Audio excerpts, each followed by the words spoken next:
సినీ రంగంలో కథానాయికగా రాణించడం అంత సులభం కాదు.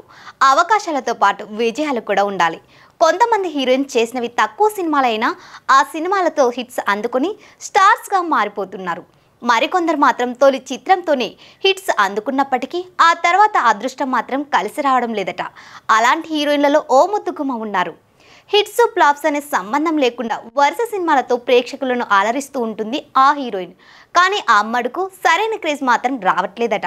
మొదటి చిత్రంతోనే బ్లాక్ బస్టర్ హిట్ కొట్టినా ఇప్పటికీ స్టార్ స్టేటస్ అందుకోలేనట్లు ఇండస్ట్రీ టాక్. ఇంతకీ ఆ బ్యూటీ ఎవరో తెలుసా? మరి ఇంకెందుకు ఆలస్యం, లేట్ లేకుండా ఈ స్టోరీ మొత్తం చూసేయండి.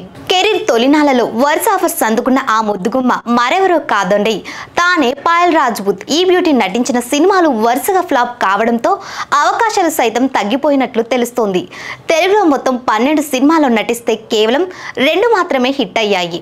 యంగ్ హీరో కార్తికేయ సరసన RX100 మూవీతో తెలుగు తెరకు పరిచయమైంది. తొలి సినిమాతోనే కుర్రాళ్ళ గుండెల్లో స్థానం సంపాదించుకుంది.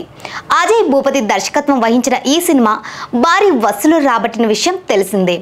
అందం, అభినయంతో ప్రేక్షకులను కట్టిపడేసిన ఈ వయ్యారి తొలి చిత్రంతో ఓ రేంజ్ రొమాంటిక్ సన్నివేశాల్లో కనిపించి మెప్పించింది. ఇక ఫస్ట్ మూవీ హిట్ అయినా ఆ తర్వాత మాత్రం వరుసగా ఆమె మూవీస్ నిరాశపరిచాయట. ఎన్టీఆర్ కథానాయకుడు, RDX లవ్, వెంకీమామ, డిస్కో రాజా, అనగనగా ఓ అతిథి, తీస్మార్ ఖాన్, మాయాపేటిక, మంగళవారం వంటి చిత్రాల్లో నటించింది. కానీ వీటిలో ఏ ఒక్క సినిమా హిట్ కాలేదని అర్థమవుతోంది. తెలుగుతో పాటు కన్నడ, పంజాబీలో పలు చిత్రాల్లో నటించింది ఈ అమ్మడు. కానీ అక్కడ సైతం నిరాశ ఎదురైందట. ప్రస్తుతం సోషల్ మీడియాలో చాలా యాక్టివ్గా ఉంటూ గ్లామర్ ఫోటోలతో రచ్చ చేస్తోంది ఈ గ్లామరస్ బ్యూటీ. తాజాగా ఈ బ్యూటీ షేర్ చేసిన ఫొటోస్ నెట్టింట వైరల్ అవుతున్నాయి.